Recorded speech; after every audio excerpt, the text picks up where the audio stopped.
Requesting you all, जितने भी हैं आप अपना कैमरा ऑन कर लीजिए एंड अपने आप को म्यूट पे रखना। जो भी आपका क्वेश्चन होगा आप हैंड रेज कर सकते हैं एंड ऑल्सो आप चैट बॉक्स में भी लिख सकते हैं। एंड लास्ट में मैं आपको मौका दूंगा जहां पे आप अपने डाउट्स को पूछ सकते हैं। ठीक है।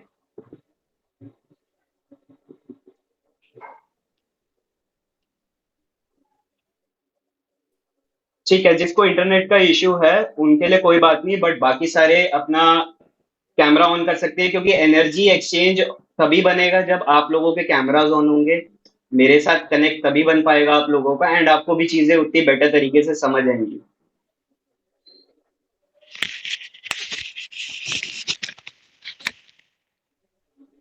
काइंडली म्यूट योर सेल्फ, जिसका भी ऑन है, क्या क्या कहते हैं, माइक ऑन है, आप सभी लोग अपना म्यूट ऑफ कर सकते हैं।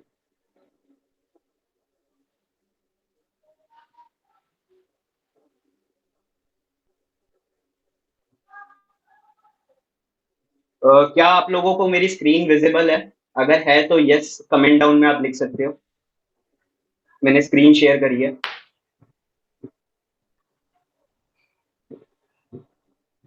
Okay, got it. Thank you Yes. So much. So let's start off with the class.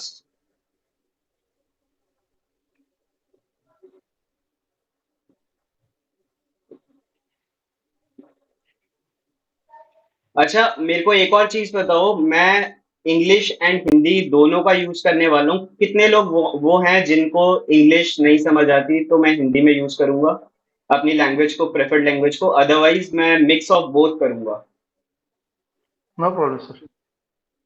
Okay. Continue. Both okay, language. Both languages में कंटिन्यू करते हैं। Okay.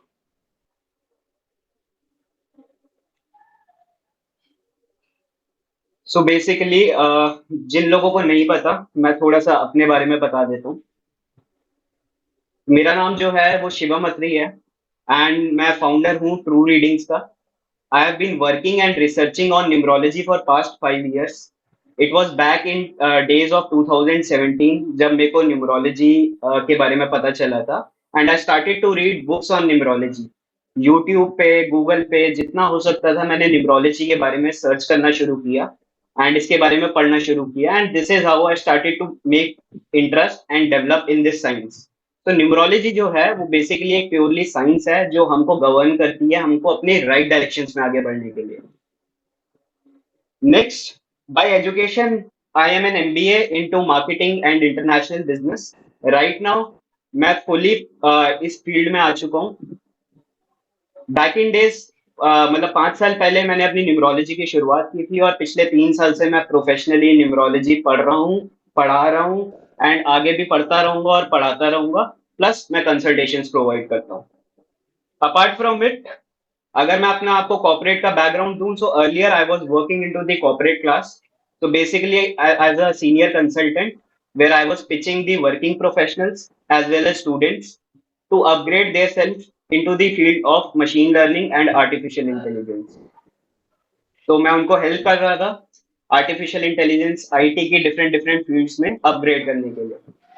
अब जब मेरे को न्यूमरोलॉजी की काफी डेप्थ में समझ आ गई, तो मुझे मेरा राइट पाथ पता चल गया कि मेरे को जो तसल्ली एंड सुख मिलता है वो लोगों की लाइफ में वैल्यू ऐड करके मिलता है, and this is why I started off with true readings. Next, मेरे बारे में कि मेरा एम और मिशन ये स्ट्रांगली क्यों बना, उसके बारे में बात करता हूँ। सो टीचिंग एंड कंसल्टिंग मेरी जो स्टार्ट हुई थी बैक इन डेज, जैसे मैंने आपको बताया कि कॉर्पोरेट कल्चर में मैं काम कर रहा था, तो वहां पे जब मैं न्यूमरोलॉजी को यूज करने लगा तो मैं छोटी छोटी प्रिडिक्शंस देने लग गया। आज इस पर्सन के साथ ऐसा होगा, वैसा होगा, and X Y Z predictions देने लग गया। एंड धीरे धीरे मैंने रियलाइज किया कि मेरी जो प्रिडिक्शंस हैं वो फाइन होती जा रही है day by day, day by day. And इस वजह से मुझे करेज आया कि हाँ मैं लोगों की हेल्प कर सकता हूँ। एंड सेकंड मेरा रीजन ये था पढ़ाने का, जो कि सबसे मेरा मेन रीजन है, वो ये है बिकॉज मैं मार्केट में काफी टाइम से हूँ और काफी क्लोजली इस इंडस्ट्री को ऑब्जर्व कर रहा हूँ। And I have started to find out कि काफी सारे न्यूमरोलॉजिस्ट ऐसे हैं जिनके पास आज भी इनसफिशिएंट नॉलेज है। एंड जब वो इनसफिशिएंट नॉलेज को लेके मार्केट में उतरते हैं, एंड किसी को वो रेमेडी प्रोवाइड करते हैं, तो उनकी जो रेमेडीज होती हैं वो कहीं ना कहीं काम नहीं करती, या फिर वो जिसको भी कंसल्ट कर रहे हैं या अपनी रेमेडी दे रहे हैं उनकी लाइफ में ट्रबल्स आने शुरू हो जाते हैं। तो half knowledge is always dangerous. This is why मेरा एक मिशन बन गया है कि अगर किसी को नॉलेज मिलनी चाहिए तो कंप्लीट लेवल पे मिलनी चाहिए। ऐसा नहीं होना चाहिए कि हाफ नॉलेज लेके मार्केट में उतरो, ना तो आपके अंदर कॉन्फिडेंस आए, और सामने वाले को भी जब आप प्रिडिक्शन दो तो सामने वाले को भी उसका रिजल्ट ना मिले। तो दिस इज वाई मेरा मेन एम ये बन गया कि जो सो कॉल्ड न्यूमरोलॉजिस्ट है मार्केट के अंदर, आप लोगों का उनमें से ध्यान हटे, आप गलत डायरेक्शन में ना जाओ, और अगर आपको नॉलेज लेनी है तो आप एक ऑथेंटिक सोर्स के पास जाओ जिनको अच्छे से नॉलेज है। तो that is the reason I started to teach, and इससे मैं लाइफ में लोगों की वैल्यूज ऐड करता हूँ। This is my ultimate goal. आप समझते हैं न्यूमरोलॉजी के बारे में, तो let's find out the core of numerology कि न्यूमरोलॉजी होती क्या है। क्या है ये नंबर्स का खेल? तो उसको समझने के लिए हम सारे back in classes 8th and 9th जाएंगे। सबने स्कूल में पढ़ा होगा अपनी साइंस क्लास में एटम के बारे में। कितने लोगों ने एटम के बारे में पढ़ा हुआ है? आप लोग मैसेज में टाइप यस कर सकते हैं। 8th 9th क्लास में किस किस ने एटम के बारे में पढ़ा था? Very good. तरुण कह रहे हैं, नरेंद्र कह रहे हैं, ओके, तान्या कह रही है। ठीक है, सबने पढ़ा हुआ है एटम के बारे में। तो लेट्स टॉक अबाउट किस तरीके से ये साइंस आपको हेल्प आउट करती है। जस्ट अ सेकेंड, मैं अपना पेन खोल लेता हूँ।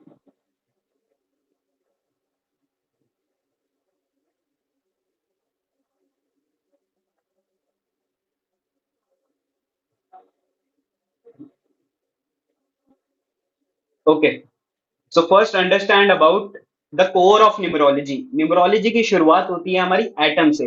सो आप यहाँ पे एक डायग्रामेटिक रिप्रेजेंटेशन देख रहे होगे जो मैं सर्कल आउट कर रहा हूँ। This is called as atom. Atom क्या होता है जिसको हिंदी में हम कहते हैं अणु। Anu means the smallest particle present in the whole universe is called anu, यानी एटम। अब जब रिसर्चर एंड ऑब्जर्वर्स ने, साइंटिस्ट ने एटम को और अच्छे से स्टडी किया तो उन्हें पता चला कि एटम के अंदर तीन तरीके के एलिमेंट्स होते हैं। एक होता है न्यूट्रॉन, एक होता है प्रोटॉन, एंड एक होता है इलेक्ट्रॉन।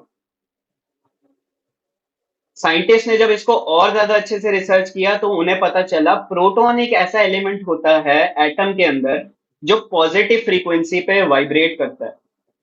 न्यूट्रॉन्स के बारे में जब पढ़ा गया तो पता चला कि न्यूट्रॉन एक ऐसा एलिमेंट होता है एटम के अंदर जो या तो पॉजिटिव की चीजों को भी एक्वायर कर सकता है और टाइम आने पे नेगेटिव चीजों को भी एक्वायर कर सकता है। तो न्यूट्रॉन को हमने कहा न्यूट्रल। थर्ड होता है इलेक्ट्रॉन्स। तो इलेक्ट्रॉन्स जो हैं वो नेगेटिवली वाइब्रेट करते हैं। तो ये तीन कोर एलिमेंट्स होते हैं हमारे एटम के अंदर। First one is proton. Proton जो होता है वो पॉजिटिवली वाइब्रेट करता है। इलेक्ट्रॉन जो होता है वो नेगेटिवली वाइब्रेट करता है। एंड न्यूट्रॉन के अंदर खासियत ये होती है कि वो पॉजिटिव साइड भी जा सकता है और वो नेगेटिव साइड भी जा सकता है। तो इस तरीके से आप देखोगे कि हमारे यूनिवर्स में चाहे कोई भी चीज हो, वो बनी एटम से ही हुई है। चाहे वो लिविंग थिंग हो चाहे वो नॉन लिविंग थिंग हो, everything is made up of protons, neutrons and electrons in this entire universe. तो चाहे वो हमारा टेबल हो, चाहे वो हमारी गाड़ी हो, चाहे वो हम हो, तो सारी चीजें जब एक एटम के अंदर सर्टेन फ्रीक्वेंसी पे जब चीजें वाइब्रेट करनी शुरू करती हैं तो वो सर्टेन तरीके की पॉजिटिव, नेगेटिव या न्यूट्रल वाइब्रेशंस क्रिएट करती है। तो इसी तरीके से आप लोगों ने लॉ ऑफ अट्रैक्शन में भी सुना होगा कि लॉ ऑफ अट्रैक्शन के अंदर भी एक लाइन कही जाती है कि किसी भी चीज को अगर शिद्दत से चाहो तो पूरी कायनात उसे आपसे मिलाने में जुड़ा देती है। तो इस लाइन का सिंपल सा मतलब ये होता है कि अगर हम अपनी बॉडी की वाइब्रेशंस को पॉजिटिव कर लें और उसको एक अच्छे इंटेंट की तरफ ले जाएं तो वो यूनिवर्स में जाती है एंड यूनिवर्स बैक उसको रिफ्लेक्ट करता है हमारी तरफ, और हम जैसा सोचते हैं, जैसा बोलते हैं, उसी तरीके की चीजें हमारी लाइफ में रिफ्लेक्ट बैक होती हैं, क्योंकि यूनिवर्स जो है वो एक मिरर की तरह काम करता है। यूनिवर्स की तरफ हमारी साइड से अगर पॉजिटिव वाइब्रेशंस जाएंगी तो हमें रिजल्ट में पॉजिटिव चीजें मिलेंगी। अगर यूनिवर्स में हमारी साइड से नेगेटिव चीजें जाएंगी तो हमें रिफ्लेक्ट बैक होके भी नेगेटिव चीजें मिलेंगी। इसी तरीके से यहां से हमें समझ आती है नंबर थ्योरी किस तरीके से न्यूमरोलॉजी वर्क करती है। नेक्स्ट स्लाइड पे चलते हैं।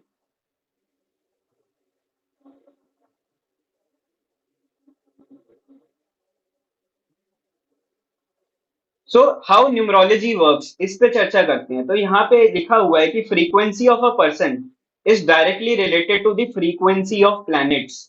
तो जब ऑब्जर्वर्स रिसर्चर्स ने इसको और पढ़ना शुरू किया, जब उनको एटम की खोज के बारे में पता चला कि ये पॉजिटिव और नेगेटिव तरीके से वाइब्रेट करता है, इसी तरीके से हमारे पूरे शरीर के अंदर प्रोटॉन इलेक्ट्रॉन्स जो हमारे सेल्स होते हैं वो सर्टेन फ्रीक्वेंसी पे वाइब्रेट कर रहे हैं, या तो पॉजिटिव पे या तो नेगेटिव पे।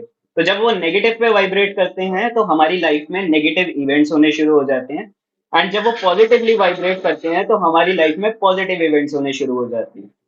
अब रिसर्चर एंड ऑब्जर्वर्स ने एस्ट्रोलॉजी में ये चीज फाइंड आउट कर ली थी कि हमारे 9 प्लैनेट्स जो होते हैं वो बहुत पावरफुल होते हैं, और उनकी सर्टेन वाइब्रेशंस पॉजिटिव और नेगेटिव हमारे ऊपर डायरेक्टली पड़ती है। तो जब उनको पता चला कि प्लैनेट्स भी वाइब्रेट करते हैं, तो यहाँ पे हमारा कोरिलेशन बन गया that frequency of a person is directly related to the frequency of planets. इस चीज को मैं आपको एक वीडियो के साथ दिखाता हूँ तो आपको और अच्छे से क्लियर होगा।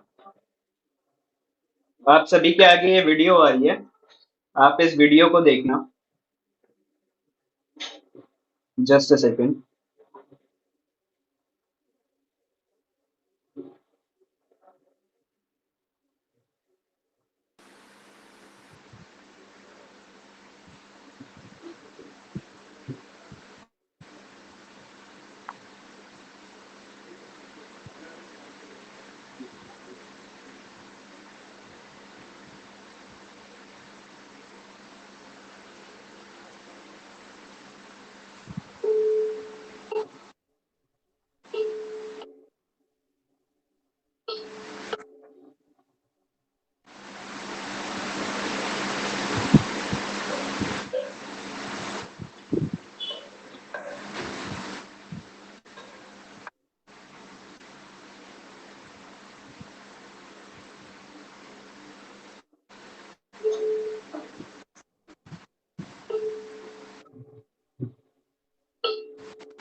ओके, तो आप लोग अनम्यूट ओके, करके मुझे बता तो सकते हो आप लोग अनम्यूट करके मुझे बता सकते हो कि इस वीडियो से आपको क्या चीज समझ आई है।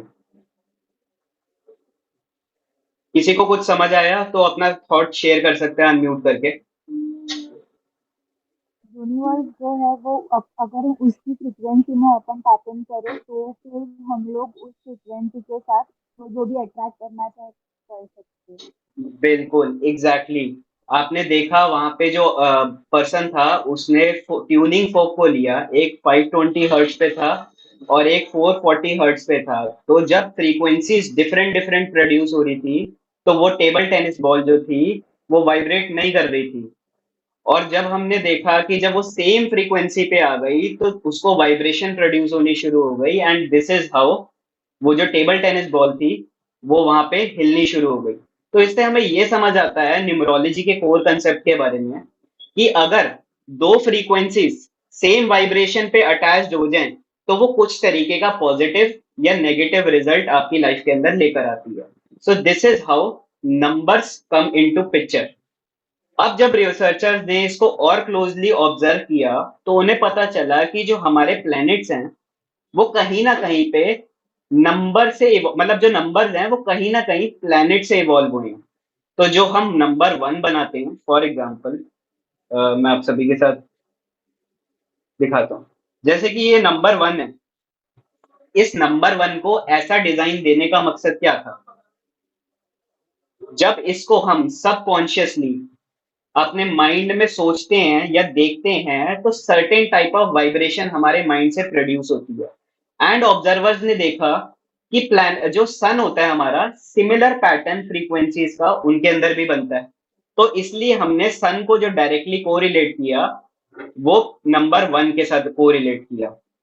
इसी तरीके से जब नंबर 2, ये जो सिंबल है इसको जब हम सबकॉन्शियसली फीड करते हैं अपने दिमाग में तो कुछ पर्टिकुलर टाइप की फ्रीक्वेंसीज प्रोड्यूस होती हैं, और हमने देखा सिमिलर पैटर्न जो है वो हमारे मून के अंदर भी प्रोड्यूस होता है। लाइकवाइज हमने नंबर 3 को जुपिटर प्लैनेट के साथ कोरिलेट किया। आप ये चीज पेन डाउन कर सकते हो क्योंकि इसके आगे ही, इसी बेस पे ही हमारी आगे की लर्निंग्स भी चलेंगी। सिमिलरली हमने नंबर 4 को कोरिलेट किया राहु के साथ। अब पॉइंट टू बी नोटेड ये है कि राहु रियल लाइफ में कोई एग्जिस्टिंग प्लैनेट नहीं है।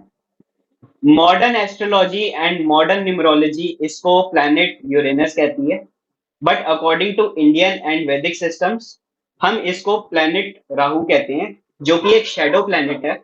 ये सन का एक एक्सटेंसिव नोड है। जो सूर्य ग्रहण लगता है वो राहु की वजह से लगता है। Okay, now the next thing is number 5। क्या सभी को नंबर 5 दिख रहा है स्क्रीन पे? एक बार मुझे यस करके बता दो। Yes, yes, yes. Okay yes Yes. Yes yes okay, thank you so much. Next चीज आई फिर नंबर 5। नंबर 5 की फ्रीक्वेंसीज को हमने देखा, ये काफी हद तक सिमिलर है मरकरी प्लैनेट से।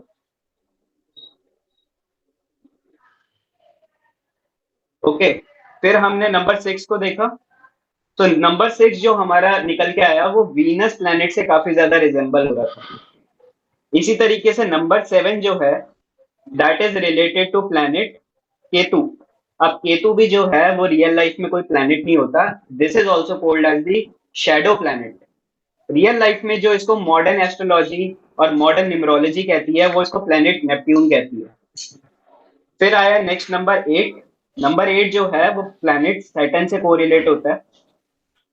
एंड लास्टली हमारा नंबर 9 आता है which is related to planet Mars. Okay, तो ये सारे हमारे 1 से लेके 9 नंबर्स होते हैं। इन 9 नंबर्स का सारा खेल है इस पूरी दुनिया के अंदर, और इन्हीं के थ्रू पूरा का पूरा हम न्यूमरोलॉजी सीखेंगे। तो जितने भी हमारा न्यूमरोलॉजी का बेस होता है वो 1 से लेके 9 नंबर्स तक का होता है। राइट? कितने लोगों को ये क्लियर है? तो मैं आगे बढ़ूं, आप यस टाइप इन कर सकते हैं। तो मैं आगे बढ़ता हूं। अगर किसी को डाउट है तो आप लोग हैंड रेज कर सकते हो और अनम्यूट करके बोल सकते हो अगर किसी को डाउट है।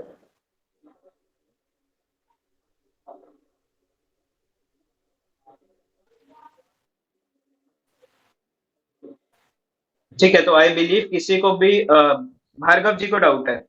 भगवान आरा, हाँ जी, सॉरी अगर मैंने आपका नेम गलत प्रोड्यूस किया हो तो आप अनम्यूट करके बोल सकते हो। आपकी आवाज नहीं आ रही, शायद आप अनम्यूटेड नहीं है।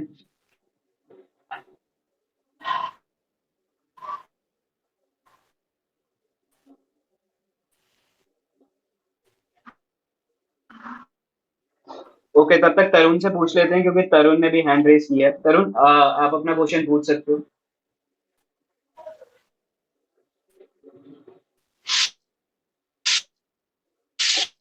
ओके, उनको 9 नंबर में डाउट है।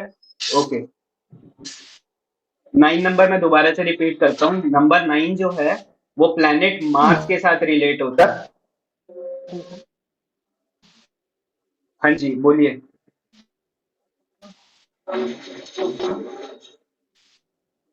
सर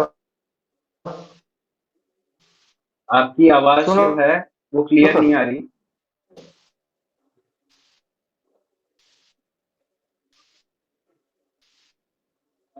क्या बाकी सबको मेरी आवाज क्लियर आ रही है? एक बार यस टाइप इन कर दो।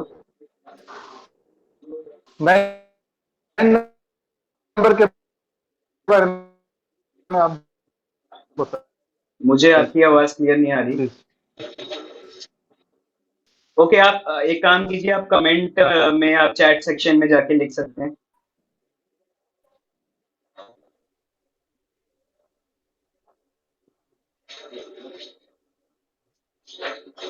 हेलो। हाँ जी,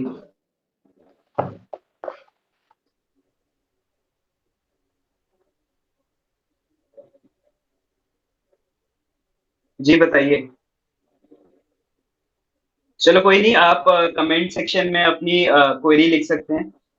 how we use numerology Sonam का है। I am coming to this point, ये आगे जाके आपको स्लाइड्स में पता चलेगा। तो पहले बैक टू बेसिक्स चलते हैं एंड फाइंड आउट करते हैं कि किस तरीके से आगे हमारे प्लैनेट हमको इन्फ्लुएंस करते हैं।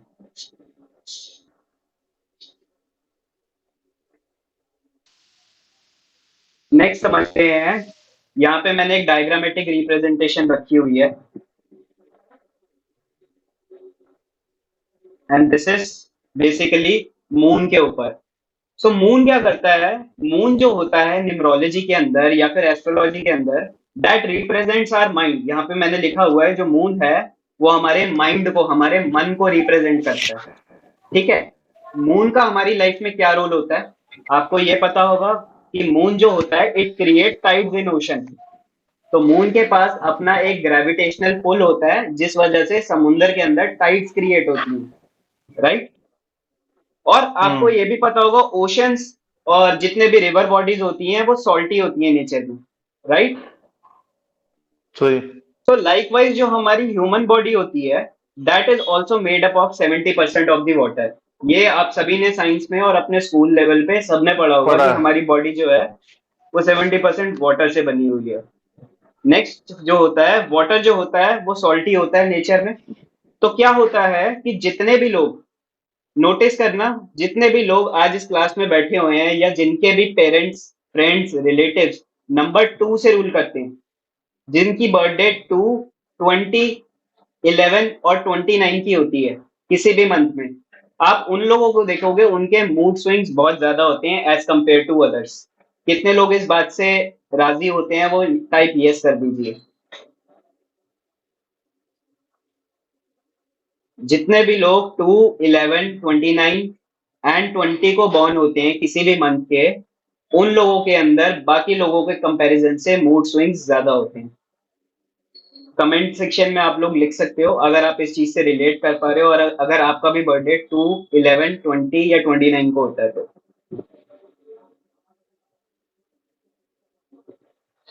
ओके, अब एक और पते की बात बताता हूँ इसके अंदर में, ये है, ध्यान से नोटिस देना, जितने भी लोग इन डेट्स को पैदा होते हैं उनकी लाइफ में फुल मून वाले दिन और हाफ, जिसे न्यू मून कहते हैं, उस दिन आप देखोगे सबसे ज्यादा आपका माइंड जो है वो वॉलेटाइल होगा, मतलब फ्लक्चुएट करेगा, और उस दिन सबसे ज्यादा मूड स्विंग्स आपको होंगे। क्यों? क्योंकि फुल मून वाले दिन मून का जो ग्रेविटेशनल पुल होता है वो कंपेरेटिवली बहुत ज्यादा होता है, तो उस दिन ओशंस के अंदर टाइड्स भी बहुत ज्यादा बनती हैं और आप लोगों के जो माइंड होता है उसके अंदर भी टाइड्स क्रिएट होती है, क्योंकि बॉडी जो है वो 70% ऑफ सॉल्टी वाटर से बनी हुई है।